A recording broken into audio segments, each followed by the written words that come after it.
जय हिंद साथियों, स्वागत है आपका self study classes with Sumit Jain YouTube channel में। तो साथियों, आज का सेशन स्टार्ट हो चुका है और सभी लोग लाइव आ जाएंगे, वीडियो को लाइक कर देंगे। और जिन भी साथियों ने दोस्तों self study classes app download नहीं किया है वो please self study classes app download कर लें, है ना। आप प्ले स्टोर में सर्च करना सेल्फ स्टडी क्लासेस, और दोस्तों है ना, या फिर नीचे डिस्क्रिप्शन में आपको देखो कमेंट बॉक्स में लिंक दी है चैनल की। तो आप दोस्तों ये ऐप डाउनलोड कर ले, सेल्फ स्टडी क्लासेस इस प्रकार से इंस्टॉल करना है। ये आपका bell icon self study classes app का आपको मिल जाएगा, ठीक है।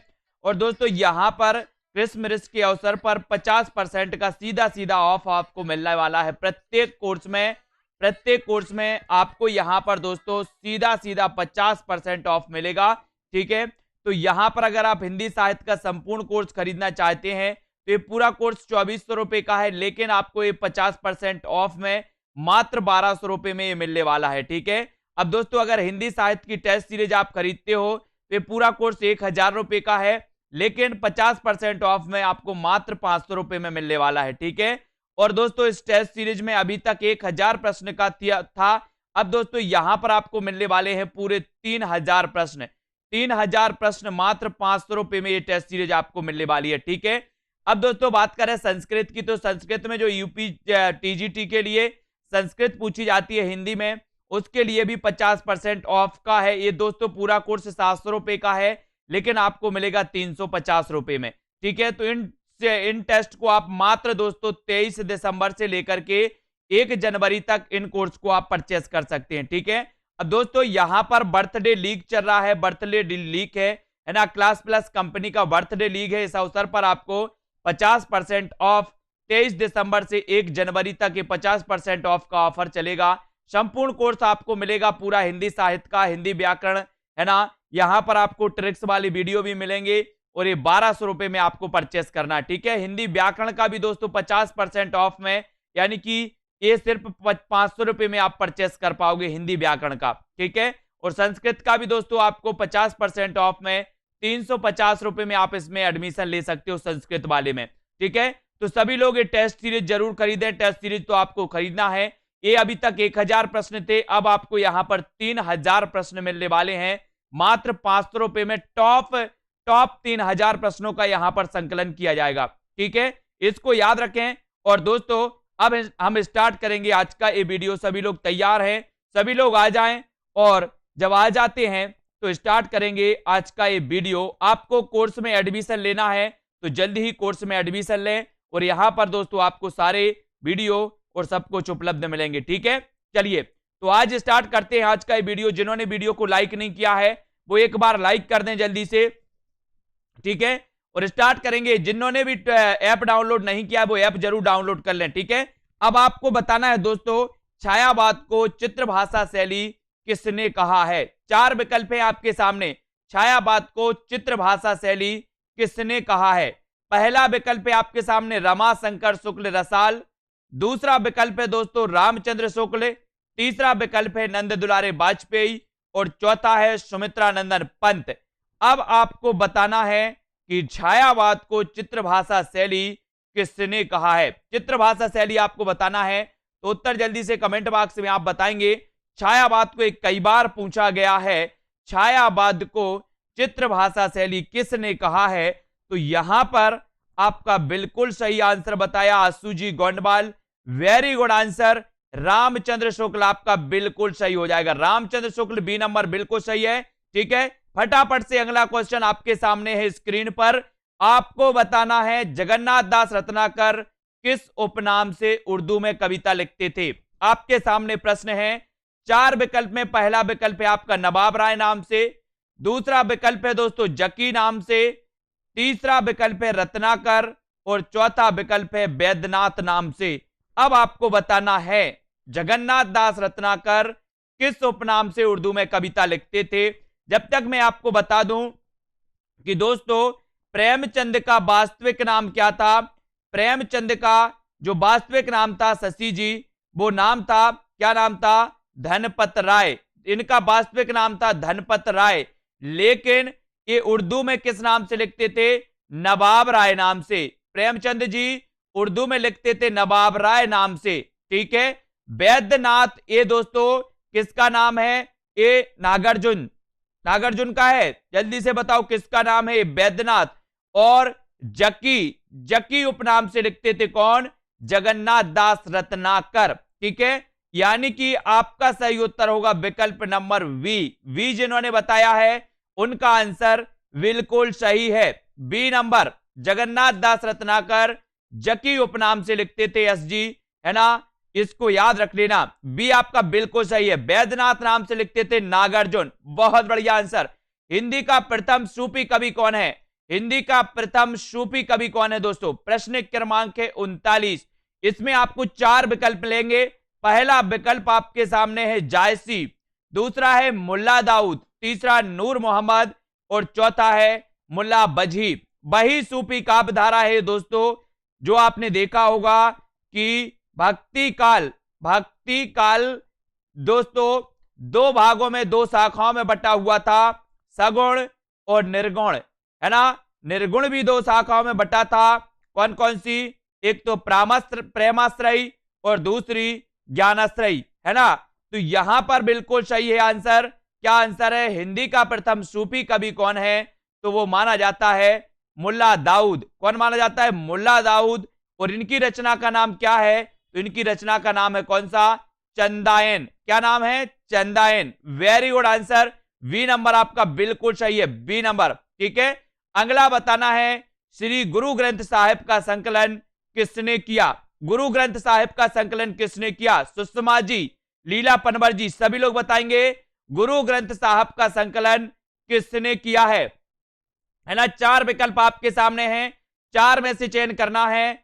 और जिसने भी self study classes app download नहीं किया है वो self study classes app download कर ले, जहां पर आपको पूरा हिंदी साहित्य का संपूर्ण कोर्स, विस्तृत, तिरकी, है ना, टेस्ट सभी कुछ उपलब्ध है। ठीक है, अब यहां पर गुरु ग्रंथ साहिब का आपको बताना है प्रश्न क्रमांक 40। तो 40 का आंसर सभी लोग बताएंगे। और गुरु ग्रंथ साहिब का जो संकलन करने वाले हैं दोस्तों 40 में आपका बिल्कुल सही आंसर हो जाएगा गुरु अर्जुन देव। 5वें गुरु अर्जुन देव ने गुरु ग्रंथ साहिब का संकलन किया था। यानी आपका उत्तर क्या है? B number. ठीक है, बी आपने बिल्कुल सही बताया है, वेरी गुड आंसर। लखनऊ में प्रगतिशील लेखक संघ के प्रथम अधिवेशन की अध्यक्षता किसने की? लखनऊ में प्रगतिशील लेखक संघ के प्रथम अधिवेशन की अध्यक्षता किसने की? 4 विकल्प है, रामधारी सिंह दिनकर, प्रेमचंद, या फिर सुमित्रानंदन पंत, या फिर श्याम सुंदर दास। यहां पर बताना है यस जी। उत्तर क्या है? 41। लखनऊ में प्रगतिशील लेखक संघ के अधिवेशन की जो प्रथम अध्यक्षता की थी, प्रथम अधिवेशन की अध्यक्षता की थी, वो किसने की थी? तो 41 का आंसर बहुत सारे लोगों ने बता दिया है प्रेमचंद। प्रेमचंद यानी बी नंबर आपका बिल्कुल सही है, प्रेमचंद जी ने की थी, है ना, वेरी गुड। 36 में दोस्तों, ये 1936 में इस अधिवेशन की स्थापना हुई थी प्रगतिशील लेखक संघ की, है ना। तो आपका उत्तर हो जाएगा प्रेमचंद, वेरी गुड। अगला क्वेश्चन है खरोष्टी लिपि की उत्पत्ति किससे हुई? प्रश्न क्रमांक 42। खरोष्टी लिपि की उत्पत्ति आपको बताना है। हां, खरोष्टी लिपि की उत्पत्ति किससे मानी जाती है? चित्रलिपि से, शामी लिपि से, ब्राह्मी से, या फिर अरमेइक लिपि से? खरोष्टी लिपि की उत्पत्ति आपको बतानी है, किससे मानी जाती है खरोष्टी लिपि की उत्पत्ति? और 42 का आपने चयन किया है, क्या किया है? Very good.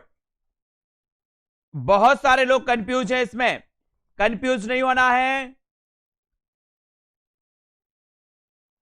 बहुत सारे लोगों ने बी बता दिया, जिनने बी बताया उनका आंसर गलत है। खरोष्टी लिपि की उत्पत्ति मानी जाती है अरमेइक लिपि से। किससे मानी जाती है? बी वालों के आंसर गलत हैं। डी जिन्होंने बताया उनका आंसर बिल्कुल सही है, डी नंबर। अरमेइक लिपि से खरोष्टी लिपि की उत्पत्ति होती है और आपका उत्तर जाता है डी की तरफ, यानी कि डी नंबर आपका बिल्कुल सही हो जाता है, डी नंबर। ठीक है, डी नंबर सही हो जाएगा राहुल जी। अरमेइक लिपि अंतस्थ व्यंजनों की संख्या कितनी मानी जाती है? अंतस्थ व्यंजन आपको बताना है 4, 5, 6 या फिर 7। अंतस्थ व्यंजनों की संख्या कितनी है? अंतस्थ व्यंजन आपने पढ़े हैं और अंतस्थ व्यंजन सभी लोग पढ़ के आए हैं और पढ़ते रहते हैं, तब आपका बिल्कुल सही आंसर क्या होगा? बोले सर अंतस्थ व्यंजनों की जो संख्या है वो कितनी है? 4। ठीक है, 4 यानी कि ए नंबर है ना। देवनागरी लिपि की उत्पत्ति होती है ब्राह्मी लिपि से, लेकिन अगर आपसे पूछा जाए कि खरोष्ठी लिपि की उत्पत्ति किससे होती है, तो आपका उत्तर होगा अरमेइक लिपि से। ठीक है, तो इसको याद रखेंगे। अगला क्वेश्चन है आपका, मानक हिंदी से क्या तात्पर्य है? बहुत बढ़िया प्रश्न है। 44, मानक हिंदी से क्या तात्पर्य है? राधिका जी, कविता जी। दोस्तों अभी आपको कोर्स खरीदना है तो सारे कोर्सों में, संपूर्ण कोर्सों में 50% का ऑफर चल रहा है, यानी कि 1 जनवरी तक पूरा 50% का ऑफर रहेगा, है ना। तो सभी को ये कोर्स खरीदना है। मानक हिंदी से क्या तात्पर्य है? 44 का आंसर। मानक हिंदी साहित्यिक पुस्तकों की भाषा, साधारण बोलचाल की भाषा, केवल पढ़ाई लिखाई की भाषा या शिष्ट और सुशिक्षित लोगों की भाषा। मानक हिंदी से क्या तात्पर्य है? यानी कि आपने बिल्कुल सही आंसर चयन किया है कि सर अगर मानक हिंदी की बात करोगे तो मानक हिंदी का उत्तर होगा साहित्यिक पुस्तकों की भाषा। और ए नंबर आपका बिल्कुल सही है, जो बहुत सारे लोगों ने सही बताया। मानक हिंदी से तात्पर्य होता है साहित्यिक पुस्तकों की भाषा, ए नंबर। ठीक है, अब आपको बताना है मेवाती किस उपभाषा वर्ग की बोली है? बहुत बढ़िया प्रश्न है। मेवाती चयन करना है, किस उपभाषा वर्ग की बोली है मेवाती? अपन पढ़ते हैं दोस्तों कि पश्चिमी हिंदी से निकली है कौन कौन सी निकली है? गुजराती, राजस्थानी, है ना। किससे? सौर सैनी अपभ्रंश से, है ना। पश्चिमी हिंदी, राजस्थानी हिंदी, गुजराती। और पश्चिमी हिंदी से निकली है कौन सी निकली है? कानों के खड़ी बुंदेली ब्रजभान हरि के पास। तो यहां पर मेवाती की बात आती है तो मेवाती है राजस्थानी हिंदी, और राजस्थानी में भी ये उत्तरी राजस्थानी है। कौन सी है? उत्तरी राजस्थानी। ये उत्तरी राजस्थानी मानी जाती है मेवाती, यानी कि आपका उत्तर क्या होगा? वी नंबर, बिल्कुल सही है ना। अगला है संविधान के अनुच्छेद 351 में किस विषय का वर्णन है? अनुच्छेद 351 में संघ की राजभाषा, जल्दी से बताओ। संविधान के अनुच्छेद 351 में विषय का वर्णन है, तब आपने चयन किया है कि 351 में अनुच्छेद जो संविधान की 8वीं अनुसूची है, भाषा से संबंधित अनुसूची है, लेकिन 343 से लेकर के 351 जो अनुच्छेद है ये भी दोस्तों राजभाषा से संबंधित है ना। और यहां पर आपको पता है कि अनुच्छेद 351 में जो वर्णित है हिंदी के विकास के लिए निर्देश दिए गए हैं, यानी कि आपका बिल्कुल C number, very good answer. Gwalior की बोली क्या है? यह भी कई बार पूछा जाता है। 47 में ग्वालियर की बोली क्या है? दोस्तों ये चंबल क्षेत्र है, ग्वालियर चंबल, है ना। तो ग्वालियर की बोली बतानी है, जल्दी से बताएंगे। मध्य प्रदेश का एक जिला है ग्वालियर, और ग्वालियर की बोली क्या है कई बार पूछा गया क्वेश्चनों में, है ना। तो फटाक से 4 विकल्प हैं, बुंदेली, कन्नौजी, ब्रजभाषा या फिर खड़ी बोली। ग्वालियर की बोली का नाम क्या है? तो आपने चयन किया है कि सर जो ग्वालियर की बोली है वो कौन सी है? ग्वालियर की बोली 47 का आंसर बहुत सारे लोगों ने चयन किया है, Bundeli. Very good answer, Bundeli. A number आपका बिल्कुल सही हो जाएगा। बुंदेली दोस्तों पश्चिमी हिंदी की भाषा मानी जाती है। पश्चिमी हिंदी की भाषा है कौन सी? बुंदेली, यानी कि ये ग्वालियर की बोली है, बुंदेली। अगला क्वेश्चन आपकी स्क्रीन पर, अपभ्रंश को पुरानी हिंदी किसने कहा? अपभ्रंश को पुरानी हिंदी किसने कहा? 4 विकल्प में से आपको चयन करना है दोस्तों। अपभ्रंश को पुरानी हिंदी किसने कहा, यह बताना है। यह क्वेश्चन कई बार पूछा गया है, तो आपका उत्तर क्या हो जाएगा? बबली जी, हेमानी, पनवर, अलका जी, सभी लोग बताएंगे अपभ्रंश को पुरानी हिंदी नाम जो दिया है वो किसने दिया? तब आपका बिल्कुल सही आंसर आया है कि सर अपभ्रंश को पुरानी हिंदी नाम देने वाले जो हैं वो हैं चंद्रधर शर्मा गुलेरी। चंद्रधर शर्मा गुलेरी, यानी कि आपका उत्तर है विकल्प number B. Very good, B number बिल्कुल सही है आपका, बी नंबर। साहित्यिक अपभ्रंश, और आपको पता है कि साहित्यिक अपभ्रंश को यहां अगर आगे साहित्यिक लग जाता साहित्यिक, तो साहित्यिक अपभ्रंश को पुरानी हिंदी कहा था किसने? रामचंद्र शुक्ल ने। साहित्यिक अपभ्रंश को पुरानी हिंदी कहा था रामचंद्र शुक्ल ने, और अपभ्रंश को पुरानी हिंदी कहा था चंद्रधर शर्मा गुलेरी ने, है ना। गुलेरी जी की अपन ने 3 कहानियां पढ़ी थी दोस्तों, 3 कहानियां, है ना। बुद्धू का कांटा, सुखमय जीवन और उसने कहा था, ये 3 कहानियां पढ़ी थी, है ना। अब अगला बताना है कि संविधान की 8वीं अनुसूची में कौन सी भाषा शामिल नहीं है। अगर आपको पता है तो बताएं, बोडो, मैथिली, भोजपुरी या फिर डोंगरी, यानी कि 49 का आंसर। संविधान की 8वीं अनुसूची में कौन सी भाषा शामिल नहीं है? गौरव यादव जी, संतोष सोनकर, सभी लोग बताएंगे। और ऐप जिन्होंने डाउनलोड नहीं किया है तो ऐप डाउनलोड जरूर कर लें, ठीक है। सेल्फ स्टडी क्लासेस का ऐप आपको डाउनलोड करना है, कमेंट बॉक्स में नीचे डिस्क्रिप्शन भी दी है, ठीक है। सभी लोग डाउनलोड कर लें। और दोस्तों यहां पर बताना है कि संविधान की 8वीं अनुसूची में कौन सी भाषा शामिल नहीं है। मैथिली है, कौन सी नहीं है? डोंगरी है, बोडो है, कौन सी नहीं है? भोजपुरी, यानी सी नंबर आपका बिल्कुल सही है। अधिकांश लोगों ने सी बताया, जो बिल्कुल सही आंसर है। Very good answer. नेक्स्ट बताना है दोस्तों आपको, मालती माधव किसकी रचना है? मालती माधव के रचनाकार कौन है? 50 नंबर का प्रश्न आपके सामने है। मालती माधव के रचनाकार कौन है? भवभूति, श्रीहर्ष, दंडी या फिर भारवी, कौन माने जाते हैं मालती माधव के रचनाकार? ठीक है, जल्दी से आपको बताना है। और कौन कौन ऐसा व्यक्ति है जिन्होंने ऐप डाउनलोड नहीं किया अभी तक? सेल्फ स्टडी क्लासेस ऐप किस किसने डाउनलोड नहीं किया? मालती माधव किसकी रचना है? मालती माधव बताना है और इसका बिल्कुल सही आंसर हो जाएगा। बोले सर मालती माधव के रचनाकार हैं कौन? भवभूति। कौन है? भवभूति। बोले सर मालती ने भभूति लगा ली। मालती ने क्या लगा ली? भभूति लगा ली मालती ने। तो भभूति यानी ए नंबर, ठीक है। भभूति लगा ली किसने? मालती ने। तो मालती माधव भवभूति की रचना होगी कि हर्ष की? भवभूति। Very good. रोला छंद के प्रत्येक चरण में कितनी मात्राएं होती हैं? 51।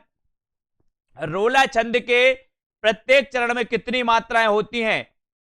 आपको पता होगा, एक क्वेश्चन और आता है कि दोहा का उल्टा छंद कौन सा है? तो आप बता देते हो सोरठा। दोहा का उल्टा छंद होता है सोरठा, है ना। लेकिन यहां पर रोला छंद के प्रत्येक चरण में पूछा गया कितनी मात्राएं होती हैं। प्रश्न क्रमांक 51। 51 का उत्तर बताना है। KM रीना जी, नरेश कुमार जी, अनु जी, उत्तर आपका बिल्कुल सही हो जाएगा। क्या हो जाएगा? रोला छंद में जो मात्राएं होती हैं वो कितनी होती हैं? बिल्कुल सही आंसर आएगा आपका क्या? 24। 24 यानी कि 24 मात्राएं होती हैं रोला के प्रत्येक चरण में, है ना। याद रखना 24 सी नंबर बिल्कुल सही है। किस कृति के लेखक नामवार से हैं? बहुत बढ़िया प्रश्न है। किस कृति के लेखक नामवार से हैं? इंपॉर्टेंट प्रश्न कई बार पूछा गया। आलोचना और काव्य, आस्था और सौंदर्य, भाषा और समाज या फिर दूसरी परंपरा की खोज। किस कृति के लेखक नामवार से माने जाते हैं?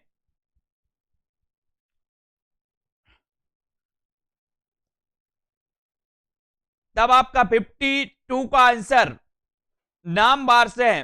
बोले सर नामवार से है यानी कि दूसरी परंपरा की खोज।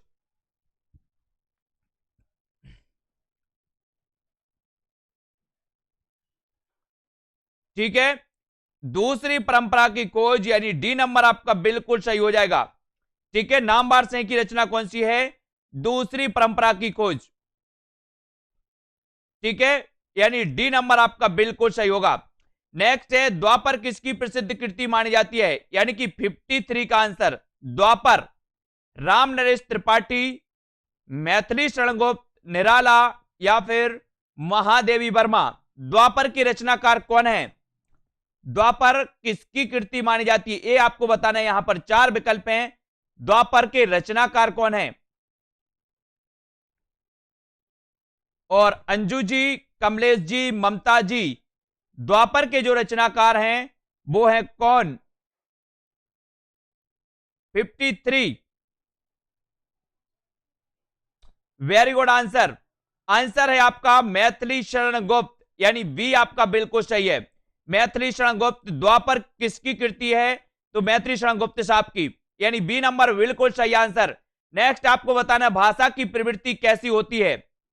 भाषा की प्रवृत्ति कैसी होती है? सरल से कठिन की ओर, कठिन से सरल की ओर, दोनों, या इनमें से कोई नहीं?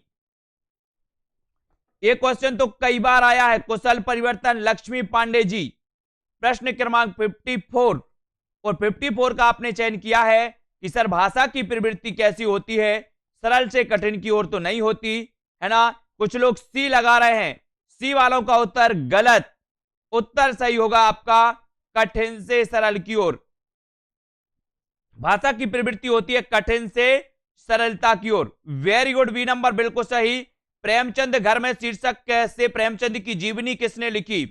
प्रेमचंद घर में, आपको मैंने कई बार बताया, बोले सर प्रेमचंद की दूसरी पत्नी का नाम था शिवरानी देवी। क्या था? शिवरानी देवी। और शिवरानी देवी से जब पूछा गया प्रेमचंद घर में है, बोले हाँ प्रेमचंद घर में है, प्रेमचंद घर में है। तो इन्होंने जीवनी लिखी थी एक, शिवरानी देवी ने। क्या लिखी थी? प्रेमचंद घर में है। प्रेमचंद घर में है ना, किसने? शिवरानी देवी। यानी कि बी नंबर बिल्कुल सही हो जाएगा। ठीक है, बी नंबर याद रखो। अगला क्वेश्चन आपको बताना है, वट वृक्ष की छाया में जीवनी किसके जीवन पर आधारित है? बहुत बढ़िया प्रश्न है, अच्छा प्रश्न है, सभी से बनना चाहिए। वट वृक्ष की छाया में जीवनी किसके जीवन पर आधारित है? ये दोस्तों लिखी है किसने? कुमुद नागर ने ये लिखी है। कुमुद नागर ने ये रचना वट वृक्ष की छाया जीवनी लिखी है। किसने? कुमुद नागर ने लिखी है। लेकिन आपको बताना है कि किसके जीवन पर आधारित है। बहुत सारे लोगों ने गलत कर दिया क्वेश्चन। प्रश्न क्रमांक 56, 56 में आपको चयन करना था और अधिकांश लोगों ने बता दिया कुमुद। लेकिन इसका उत्तर दोस्तों क्या है? ये उत्तर कुछ लोग सी लगा रहे हैं, कुछ लोग बी लगा रहे हैं, लेकिन आपका सही आंसर होगा क्या? अमृतलाल नागर। ये वट वृक्ष की छाया के रचनाकार अगर पूछा जाता तो रचनाकार में आप लगा देते कुमुद नागर, लेकिन आपसे रचनाकार नहीं पूछा गया। तो इस जीवनी किसके जीवन पर आधारित है? तो ये है अमृतलाल नागर की, है ना। तब आपका राइट आंसर क्या हो जाएगा? विकल्प नंबर सी। सी नंबर सही है। अकाल पुरुष गांधी जीवनी के लेखक कौन है? अकाल पुरुष गांधी जीवनी के लेखक कौन माने जाते हैं? दिनकर, अज्ञे, मोहन राकेश या फिर जैनेन्द्र कुमार? अकाल पुरुष गांधी जीवनी के लेखक कौन माने जाते हैं? और साथियों, अगर आप पढ़ना चाहते हैं, भयंकर तूफानी बल्लेबाजी करना चाहते हैं, तो आइए ऐप डाउनलोड करिए, कोर्स परचेस करिए और करिए तूफानी बल्लेबाजी, है ना। और दोस्तों हिंदी साहित्य को अच्छे से पढ़िए, विस्तृत पढ़िए, ट्रिक से पढ़िए। अकाल पुरुष गांधी कई बार पूछी गई जीवनी है। अकाल पुरुष गांधी, ये दोस्तों बताना है। प्रश्न क्रमांक 57, अकाल पुरुष गांधी के लेखक कौन है? आपसे पूछा गया और आपने उत्तर बताया। बोले सर अकाल पुरुष गांधी के लेखक है जैनेन्द्र कुमार। कौन है? जैनेन्द्र कुमार। और डी नंबर आपका बिल्कुल सही है। अकाल पुरुष गांधी जैनेन्द्र कुमार की ये रचना है और डी आपका बिल्कुल सही हो जाएगा। Very good answer, D number. Next आपको बताना है, माटी की मूर्तें किस विधा से संबंधित है? यानी कि 58 का आंसर। माटी की मूर्तें किस विधा से संबंधित हैं? आत्मकथा, संस्मरण, कहानी या फिर रेखा चित्र? माटी की मूर्तें आपको पता है राम वृक्ष बेनीपुरी। राम वृक्ष बेनीपुरी की ये क्या है दोस्तों? राम वृक्ष बेनीपुरी का एक क्या है? कहानी है, आत्मकथा है, संस्मरण है या फिर रेखा चित्र है? माटी की मूर्तें बताना। माटी की मूर्तें, तो मैंने कई बार आपको बताया है कि माटी की मूर्तें हम वृक्ष के नीचे स्थापित कर देते हैं, है ना। तो माटी की मूर्ति राम वृक्ष बेनीपुरी की ये रेखा चित्र है। क्या है? रेखा चित्र, यानी कि आपका उत्तर हो जाएगा विकल्प नंबर डी, रेखा चित्र। जिन्होंने बताया उनका आंसर बिल्कुल सही है, रेखा चित्र, बिल्कुल राइट आंसर। अगला क्वेश्चन है आपके सामने, हरिवंश राय बच्चन की आत्मकथा कितने भागों में विभाजित है? हरिवंश राय बच्चन, क्या भूलूं क्या याद करूं, है ना, नीड़ से निर्माण, है ना, सभी लोगों ने पढ़ा है कि नहीं? हरिवंश राय बच्चन की आत्मकथा 10 द्वार से सोपान तक, बताना है आपको ये कितने भागों में विभाजित है, कितने भागों में प्रकाशित है। हरिवंश राय बच्चन की आत्मकथा का नाम है, क्या नाम है? क्या भूलूं क्या याद करूं। तो उत्तर आपका क्या होगा? हरिवंश राय बच्चन की आत्मकथा कितने, वेरी गुड आंसर, बहुत बढ़िया, 4 भागों में प्रकाशित है, यानी बी नंबर आपका बिल्कुल सही है। हरिवंश राय बच्चन, क्या भूलूं क्या याद करूं, है ना। तरुण के स्वप्न आत्मकथा के लेखक कौन है? यानी कि 60 का आंसर, तरुण के स्वप्न, ये आत्मकथा किसकी है? महात्मा गांधी, सुभाष चंद्र बोस, राजेंद्र प्रसाद या फिर सरदार पटेल। तरुण के स्वप्न यानी कि प्रश्न क्रमांक 60। और तरुण मतलब होता है युवा, और हर युवा का स्वप्न होता है कि हम भी सुभाष चंद्र बोस बने। तरुण मतलब क्या होता है? अपन बोलते तरुणाई क्रांति, मतलब युवाओं की क्रांति, और तरुण मतलब होता है युवा, और हर युवा का स्वप्न होता है कि हम भी सुभाष चंद्र जैसे बने।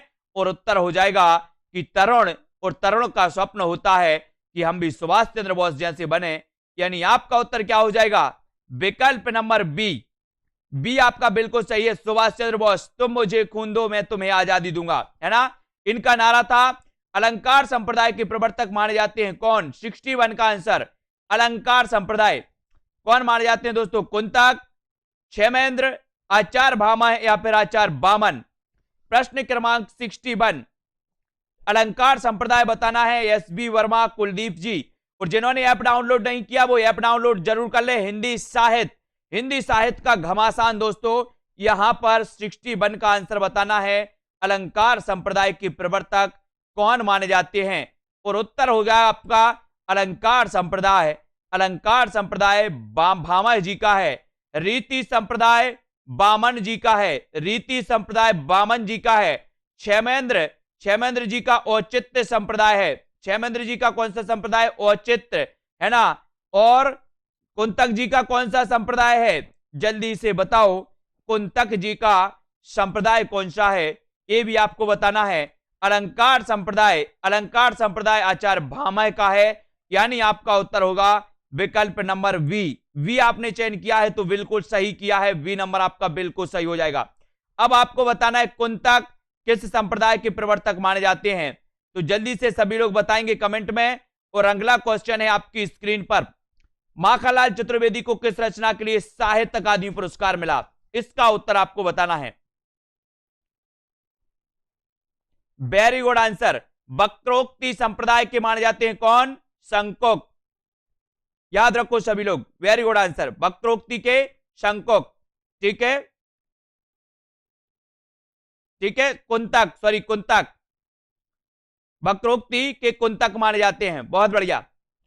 माखनलाल चतुर्वेदी को किस रचना के लिए साहित्य अकादमी पुरस्कार मिला, ये बताना है। मतलब आप लोगों के लिए पता है, पता है तो अगला क्वेश्चन बताइए, माखनलाल चतुर्वेदी को किस रचना के लिए साहित्य अकादमी पुरस्कार मिला था?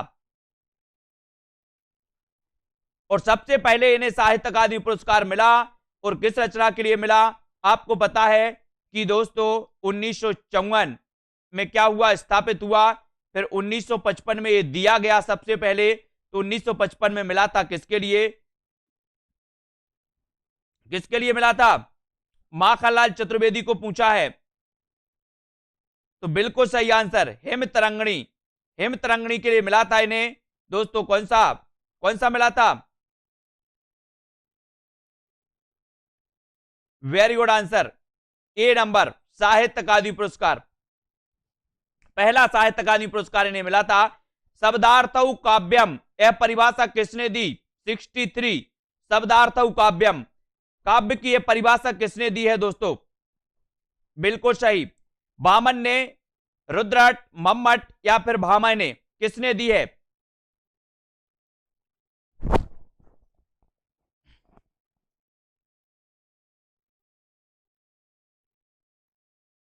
ममता श्रीवास्तव, रेखा बोरा जी, कला और बूढ़ा चांद क्यों बता रहे हैं आप लोग? कला और बूढ़ा चांद किसकी रचना है? कला और बूढ़ा चांद किसकी रचना है? कला और बूढ़ा चांद आप लोग क्यों बता रहे हैं? कला और बूढ़ा चांद किसकी रचना है? माखनलाल चतुर्वेदी की है क्या?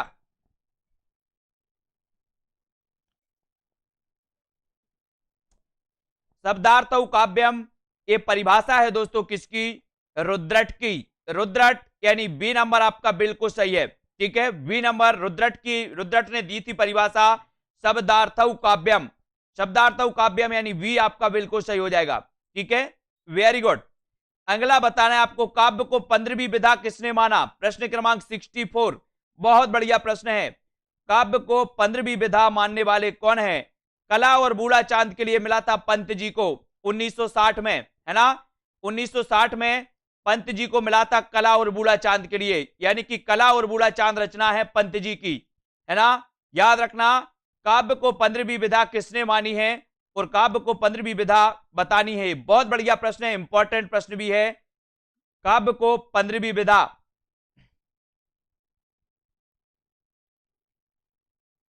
और आपका बिल्कुल सही आंसर हो जाएगा राजशेखर। राजशेखर बोले 15वीं विधा राज करती है ना? 15वीं विधा राज्य करती है। 15वीं विधा क्या करती है? राज करती है। तो राजशेखर ने 15वीं विधा माना है। तो आपका उत्तर क्या हो जाएगा? विकल्प नंबर एक। एक जिन्होंने चयन किया वो बिल्कुल सही है। आचार्य भरत ने सर्वप्रथम अपने नाट्य शास्त्र में कितने अलंकारों का उल्लेख किया? आचार्य भरत ने सर्वप्रथम अपने नाट्य शास्त्र में कितने अलंकारों का उल्लेख किया है? 4, 5, 3 या फिर 6? कितने अलंकारों का उल्लेख किया आचार्य भरत ने, यानी कि 65 का आंसर। आचार्य भरत ने अपने नाट्य शास्त्र में कितने अलंकारों का वर्णन किया? दोस्तों आपको पता है कि नाट्य शास्त्र ये भरत मुनि का ग्रंथ है। सबसे प्राचीन संप्रदाय रस संप्रदाय माना जाता है ना? और दोस्तों रस संप्रदाय के प्रवर्तक माने जाते हैं आचार्य भरत, और इन्होंने रसों की संख्या तो 8 मानी। रसों की संख्या 8 मानी, कुछ लोगों ने 8 लिख दिया। 8 नहीं बताना है। इन्होंने अलंकार की जो संख्या मानी है वो मानी है कितनी? 4। 4 यानी कि A number. Very good sir. Acharya Bharat ने अपने नाट्यशास्त्र में कितने अलंकारों की संख्या मानी है? 4 मानी है। और इसकी पीडीएफ दोस्तों, इसकी पीडीएफ ऐप पर डली है। इसकी पीडीएफ ऐप पर डली हुई है, आप उसको पढ़ सकते हो। ध्वन्यालोक के टीकाकार कौन है? ध्वन्यालोक क्षेमेंद्र, अभिनव गुप्त, कुंतक या फिर दंडी? यानी कि 66 का आंसर। ध्वन्यालोक के रचनाकार कौन माने जाते हैं? और यहां पर आपको ध्वन्यालोक चयन करना है। उत्तर आपका हो जाएगा दोस्तों, ध्वन्यालोक के जो रचनाकार हैं वो कौन है? अभिनव गुप्त। कौन है? अभिनव गुप्त, यानी कि आपका उत्तर होगा विकल्प नंबर वी। ठीक है, ध्वन्यालोक के रचनाकार हैं कौन? अभिनव गुप्त। वी नंबर आपका सही हो जाएगा। कुछ लोग कंफ्यूज हो गए, इसको कट करो, इसको कट करो। ध्वन्यालोक अभिनव गुप्त, है ना? अभिनय गुप्त। बोले सर जब हम अभिनय करते हैं तो ध्वनि निकलती है, ध्वनि। ध्वन्यालोक अभिनय गुप्त। अभिनय गुप्त यानी वी आपका बिल्कुल सही हो जाएगा। हिंदी का प्रथम गद्यकार कौन था? हिंदी का प्रथम गद्यकार बताना है। लल्लूलाल, बालकर्ण भट्ट, भारतेंदु या फिर महावीर प्रसाद द्विवेदी? आपको पता है दोस्तों कि 1800 ईस्वी में कौन से कॉलेज की स्थापना हो गई थी? जल्दी से बताओ। और वहां पर दोस्तों लल्लूलाल जी को नियुक्त किया गया था, है ना? सदा सुखलाल न्याज, लल्लूलाल जी, है ना? और गिलक्राइस्ट जो थे इसके फोर्ट विलियम कॉलेज के क्या थे? हिंदी विभाग अध्यक्ष थे। हिंदी विभाग अध्यक्ष थे गिलक्राइस्ट, है ना? तो दोस्तों फोर्ट विलियम कॉलेज की स्थापना हो गई थी 1800 में। वहां पर भाषा मुंशी के रूप में लल्लूलाल जी को नियुक्त किया गया था। और इनकी एक रचना थी कौन सी? प्रेम सागर। कौन सी थी? प्रेम सागर। और ये प्रथम गद्यकार माने जाते हैं। कौन? लल्लूलाल। यानी कि ये नंबर आपका बिल्कुल सही है। ये जिन्होंने चयन किया बिल्कुल सही। भुक्तिवाद की अवधारणा किसकी है? भुक्तिवाद बतानी है मम्मट की, भट्ट लोलट की, भट्ट नायक की, या फिर आनंद वर्धन की? भुक्तिवाद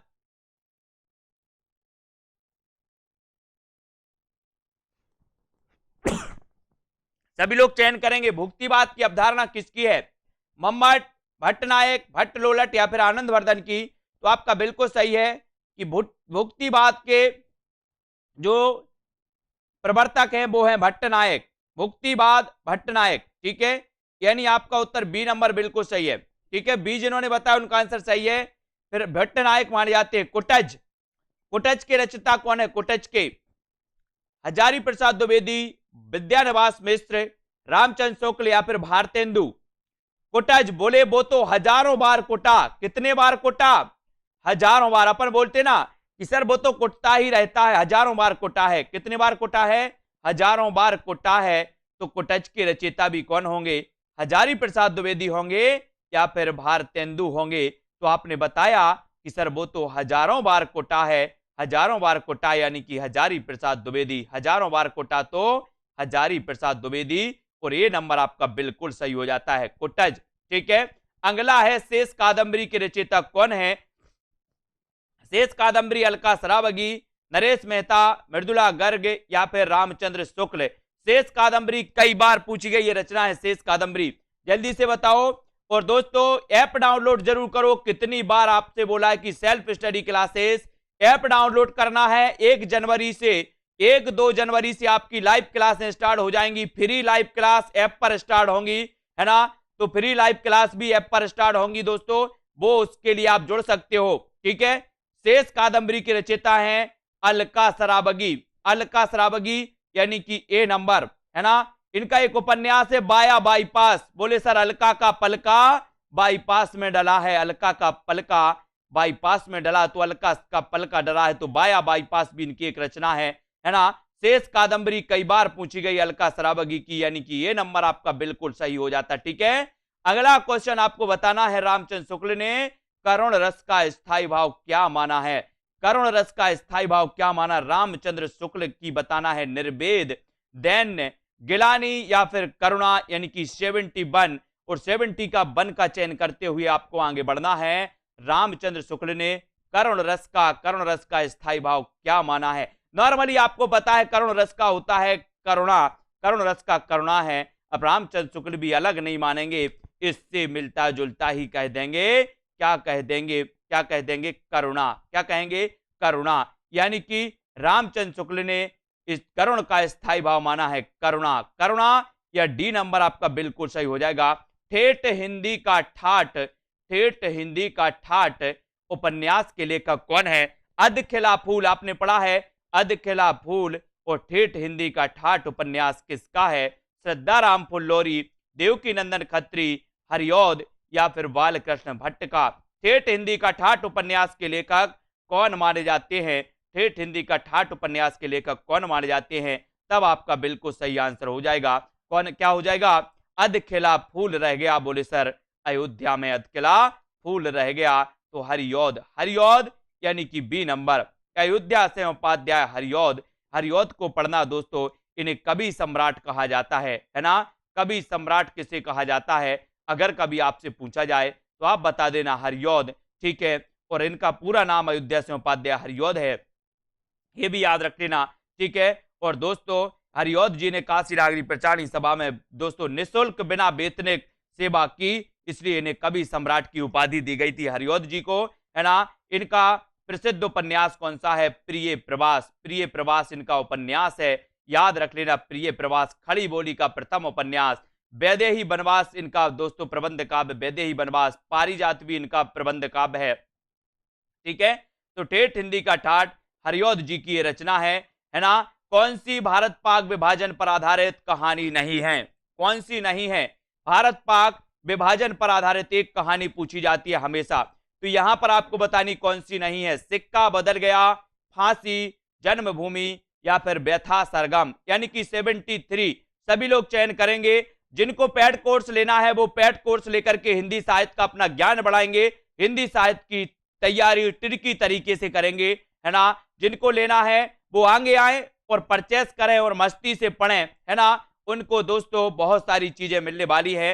भारत पाक विभाजन पर आधारित कहानी नहीं है, तो कौन सी नहीं है? बोले सर सिक्का बदल गया, ये तो है। जन्मभूमि हो या फिर व्यथा सरगम हो, ये है। लेकिन कहानी कौन सी नहीं है? ये फांसी कहानी जैनेन्द्र कुमार की, ये फांसी कहानी जैनेन्द्र कुमार की ये कहानी दोस्तों भारत पाक विभाजन पर आधारित नहीं है, भारत पाक विभाजन पर आधारित नहीं है। कसना सोती रही और भारत पाक का सिक्का बदल गया, कसना सोती रही और भारत पाक का सिक्का बदल गया। इस सिक्का बदल गया, कसना सोपती, कसना सोपती, है ना। ये भारत पाक विभाजन पर कई बार पूछी गई। भारतेंदु को हिंदी का प्रथम निबंधकार किसने माना, भारतेंदु को हिंदी का प्रथम निबंधकार किसने माना। बहुत बढ़िया प्रश्न है दोस्तों। भारतेंदु हरिश्चंद्र के नाम पर भारतेंदु युग का नाम पड़ा है। ठीक है, अब आपको बताना है कि भारतेंदु को प्रथम निबंधकार किसने माना है। शिवदान सिंह चौहान, आचार्य रामचंद्र शुक्ल, बाल मुकुंद गुप्त या फिर प्रताप नारायण मिश्र। यानी कि 74 का सभी को चयन करना है। भारतेंदु को हिंदी का प्रथम निबंधकार मानने वाले जो विद्वान हैं वो कौन है, जल्दी से कमेंट लिखेंगे सभी लोग।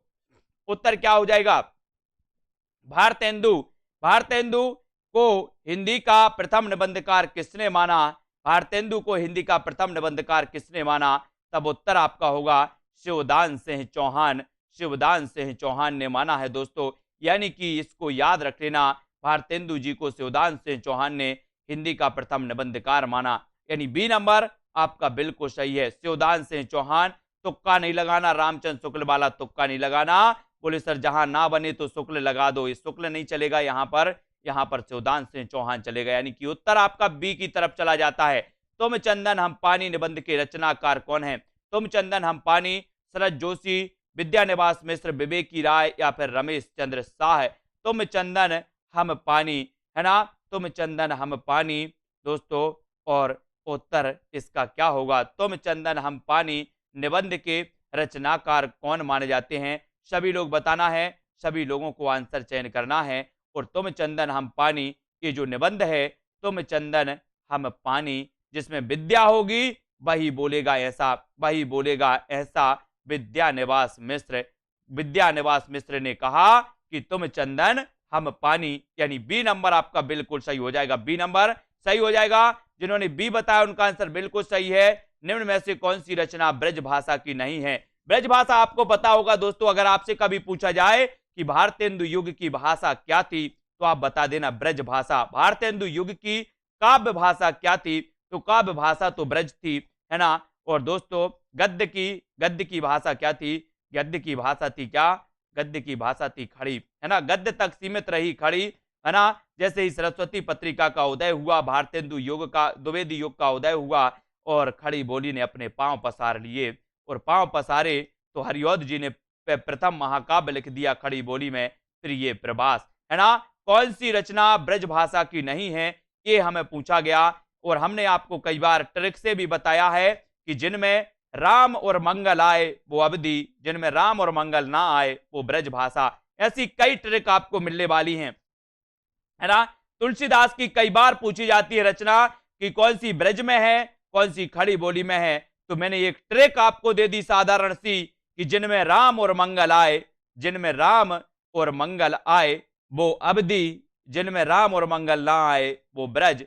तो मंगल आया जानकी मंगल, ये खंड काव्य तुलसीदास जी का, है ना। तुलसीदास जी का ए नंबर आपका बिल्कुल सही हो जाएगा। ठीक है, तो कौन सा खंड काव्य है, कौन सा खंड काव्य है, प्रश्न क्रमांक 78 बताना है। दोहाबली, बरबे रामायण, पार्वती मंगल या फिर विनय पत्रिका। ऊपर कमेंट बॉक्स के ऊपर आपको दिख रहा होगा लिंक, ऐप की लिंक दी है, तो ऐप डाउनलोड जरूर कर लेंगे सभी लोग, है ना। 1 या 2 जनवरी से आपकी लाइव क्लास ऐप पर भी सभी के लिए फ्री लाइव क्लास स्टार्ट हो जाएगी, वहां पर भी आपको जुड़ना है। और कोर्स वालों की तो चल ही रहा है, कोर्स वालों के लिए तो स्पेशल सब कुछ मिल रहा है। और कौन सा खंड काव्य है, तो खंड काव्य इनके कौन कौन से हैं, एक तो पार्वती मंगल है और दूसरा जानकी मंगल है ना। जानकी मंगल और दोस्तों जानकी मंगल और पार्वती मंगल ये दोनों खंड काव्य माने जाते हैं और दोनों ही अवधी भाषा में लिखे गए। कौन सी भाषा में लिखे गए, अवधी भाषा में लिखे गए, किसके, तुलसीदास जी के। तो यहां पर उत्तर आपका चला जाता है बी की ओर, यानी कि पार्वती मंगल आपका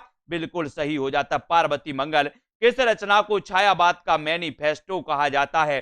दोस्तों यहां पर बहुत बढ़िया बात आई है कि मैनिफेस्टो किसे कहा जाता है, छायावाद का, है ना। एक रचना है दोस्तों, एक रचना है जिसे छायावाद का घोषणा पत्र कहा जाता है, जिसे छायावाद का मैनिफेस्टो कहा जाता है। वो रचना कौन सी है तो आपको बताना है कि बोले सर वो रचना का अगर नाम पूछते हो तो हम बता देंगे पल्लव। हम बता देंगे क्या? पल्लव। और हमने पूछ लिया कि ये पल्लव के रचनाकार कौन है, ये पल्लव के रचनाकार कौन है, तो बोले सर हम बता देंगे क्या? पंत। तो हम बता देंगे पंत। तो पंत की रचना है, पंत की रचना है पल्लव, है ना। इसको याद रखेंगे दोस्तों। युगांत और युगवाणी और ग्राम्य इनकी प्रगतिवादी रचना मानी जाती है। कौन कौन सी मानी जाती है? कौन सी मानी जाती है इनकी प्रगतिवादी रचना?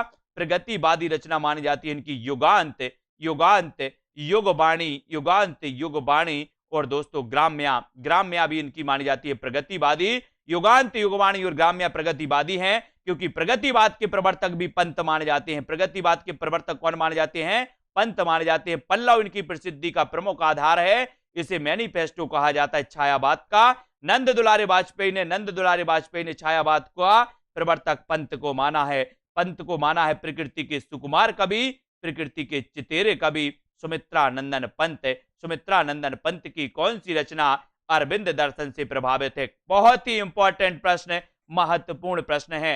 जल्दी से बताना है पंत की कौन सी रचना अरविंद दर्शन से प्रभावित है। यानी कि 80 का आंसर आपको चयन करना है। 80 का आंसर चयन करना है। सभी लोग चयन करेंगे। पंत की कौन सी रचना अरविंद दर्शन से प्रभावित मानी जाती है? स्वर्ण किरण, पल्लव, युगवाणी या फिर युगांत? कौन सी मानी जाती है? सभी लोग चयन करेंगे। जल्दी से चयन करो सभी लोग चयन करो। कौन सी रचना अरविंद दर्शन से प्रभावित मानी जाती है? तब आपका बिल्कुल सही आंसर होगा। बोले सर अगर अरविंद दर्शन की बात करोगे तो अरविंद दर्शन तो स्वर्ण के जैसे था। कैसा था?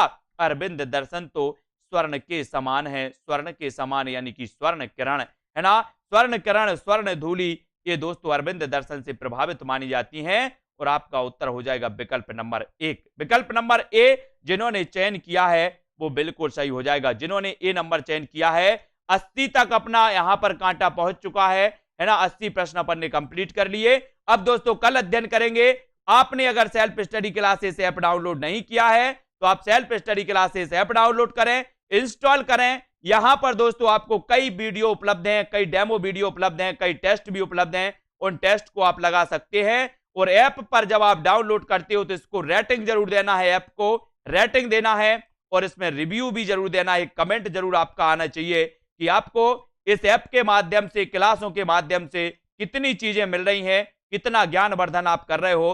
तो इसमें रेटिंग आपको जाना है, देना है सेल्फ स्टडी क्लासेस में। और दोस्तों कमेंट भी आपका यहां पर आना चाहिए, है ना। साथ ही दोस्तों यहां पर क्रिसमस ऑफर चल रहा है, यानी कि 50% का ऑफ सभी में। यहां पर आपको संपूर्ण कोर्स में 50% ऑफ करके, यानी कि 1200 रुपए में आपको हिंदी साहित्य का संपूर्ण कोर्स मिलने वाला है। ठीक है, इसको याद रखेंगे। टेस्ट सीरीज में दोस्तों आपको 50% ऑफ, और जहां यहां पर 1000 प्रश्न थे वहां अब 3000 प्रश्नों का संकलन यहां पर आपको मात्र 500 रुपए में ये 50% ऑफ में मिलने वाला है।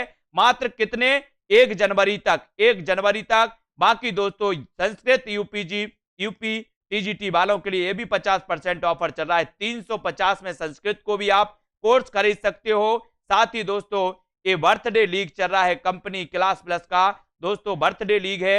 और 50% ऑफ के साथ आपको ये सारे कोर्स उपलब्ध करवाए जा रहे हैं, जहां आपको 5-5 हजार, 10-10 हजार में ये कोर्स मिलते हैं। तो इन कोर्स को आप लेकर के अपनी पढ़ाई को व्यवस्थित, क्रमबद्ध, रेगुलर बना सकते हैं और पढ़ सकते हैं। दोस्तों हिंदी साहित्य ट्रिक से पढ़ सकते हैं, विस्तृत अध्ययन पढ़ सकते हैं, सारी चीजें पढ़ सकते हैं। हिंदी व्याकरण की टेस्ट सीरीज भी यहां पर उपलब्ध है। टेस्ट सीरीज भी आप खरीद सकते हैं मात्र 500 में, है ना। इनको भी याद करें। संस्कृत का भी कोर्स उपलब्ध है तो संस्कृत का भी खरीद सकते हैं। ठीक है, तो सभी लोग वीडियो को लाइक जरूर करना है। जिन्होंने डाउनलोड नहीं किया है दोस्तों ऐप डाउनलोड जरूर करें, बहुत सारी फायदा होने वाले हैं। विजय राज जी, ठीक है, विजय राज जी सभी लोग कमेंट में जरूर लिखेंगे, है ना। प्रत्येक कोर्स में 50% ऑफ आपको ऑफ मिलेगा, है ना। और वीडियो को लाइक जरूर कर देना। इतनी सारी चीजें सेल्फ स्टडी क्लासेस के माध्यम से आप लोगों तक प्रोवाइड की जा रही हैं कि आप लोग पढ़ो। आप लोगों के लिए दोस्तों एक live class, bumper live class, रोज 9 बजे लाइव क्लास आपको दी जाती है, बिल्कुल फ्री लाइव क्लास। और 1 साल से कंटिन्यू चल रही है, 1 साल से कंटिन्यू चल रही है। सोनू सिंह जी, है ना, बिल्कुल सही है। धर्मेंद्र कुमार जी, विजय राज सिंह जी, प्रमोद जी, सपना, राम, दीपिका जी, लक्ष्मी, रचना जी, सुनीता जी। ठीक है, इसको याद रखेंगे। नेक्स्ट टेस्ट आपका 25 तारीख को है, 25 तारीख को टेस्ट आपको देना है। ठीक है, इसी प्रकार से बने रहे, वीडियो को लाइक और शेयर करते रहें, अपने फ्रेंड्स तक भेजते रहें कि एक ऐसा भी चैनल है जो आपको फ्री में भी देता है और आपको लगता है तो आप पैसों में बिल्कुल नॉर्मल प्राइस में कोर्स भी परचेस कर सकते हो, निरंतर दोस्तों अपनी पढ़ाई कर सकते हो। ठीक है, बिल्कुल सही है। प्रीति जी, अखिलेश जी, है ना, और सोनू जी, अर्शदीप जी, आराध्य जी और दिलीप जी, कमलेश जी, सभी लोगों को धन्यवाद। सीमा त्रिपाठी जी, है ना, सभी लोग इसी प्रकार से जुड़े रहे। और दोस्तों पेड वालों के लिए, पेड वाले भी दोस्त को बिल्कुल सही है। ठीक है, पेड वालों का अलग से रहता है, पेड वालों की लाइव क्लास चलती है शाम को 5:30 बजे। उनकी लाइव क्लास में उनको याद करवाया जाता है, एक ही तथ्य है कि उनको याद करवाया जाता है, एन कैन प्रकार एन ट्रिक से जैसे भी हो पेड वालों को याद करवाया जाता है और तुरंत पूछा भी जाता है कि किस प्रकार से कितना आपको याद हुआ है। सोनू जी, कमलेश जी, है ना। तो दोस्तों अब अपने मित्रों तक व्हाट्सएप, फेसबुक सभी लोगों को शेयर कर दें ये। और दोस्तों बिल्कुल सही है, ठीक है, सुषमा जी, सोनू जी, प्रतिमा जी, 1200 वाले में चैप्टर वाइज टेस्ट भी आपका होता है, चैप्टर वाइज टेस्ट भी होता है। शिवमूर्ति, किरण जी, सुषमा जी, पूनम जी, दोस्तों आपने देखे होंगे बहुत सारे कोर्स आपने देखे होंगे जहां आपको 5000 पेड करना पड़ता है, जहां आपको 10,000 पेड करना पड़ता है हिंदी साहित्य के लिए। लेकिन दोस्तों यहां पर आपको 5-10 हजार नहीं करना है, यहां पर सिर्फ आपको 1200 में संपूर्ण कोर्स, विस्तृत अध्ययन, tricky video, chapter wise test सब कुछ यहां पर मिलता है। ठीक है, तो इससे जुड़े और जुड़कर दोस्तों अपनी तैयारी को बहुत अच्छा बनाएं, है ना, मिनिमम प्राइस में। और दोस्तों बहुत सारी चीजें, है ना, अर्शदीप, है ना, बिल्कुल मास्टर कैडर का एडमिट कार्ड आ गया, वेरी गुड। लवको, सुषमा जी, कमलेश, विद्या जी, है ना, सभी को धन्यवाद। सभी लोग इसी प्रकार से जुड़े रहें। सीमा त्रिपाठी जी, है ना। और दोस्तों फिर मिलते हैं इसी प्रकार से कल इसी समय पर। पेड कोर्स वालों का शाम को 5:30 बजे लाइव क्लास होती है ना। तो जो भी पेड कोर्स से जुड़ना चाहते वो पेड कोर्स से भी जुड़ सकते हैं और अपनी तैयारी कमलेश कुमारी जी, है ना, सभी लोग कर सकते हैं। ठीक है, तो आज के वीडियो के लिए इतना ही साथियों। दिलीप कुमार जी, धर्मेंद्र जी, सुनीता यादव जी, है ना, सभी को धन्यवाद, सभी को जय हिंद, है ना। सभी लोग इस ऑफर का लाभ जरूर उठाएं 1 जनवरी तक। ठीक है, नीचे नंबर चल रहा है, तो किसी भी तरह की जानकारी के लिए आप इस नंबर पर भी संपर्क कर सकते हो। ठीक है, तो आज के वीडियो के लिए श्याम पंडित, अर्शदीप, शशि जी, सभी को धन्यवाद। जय हिंद।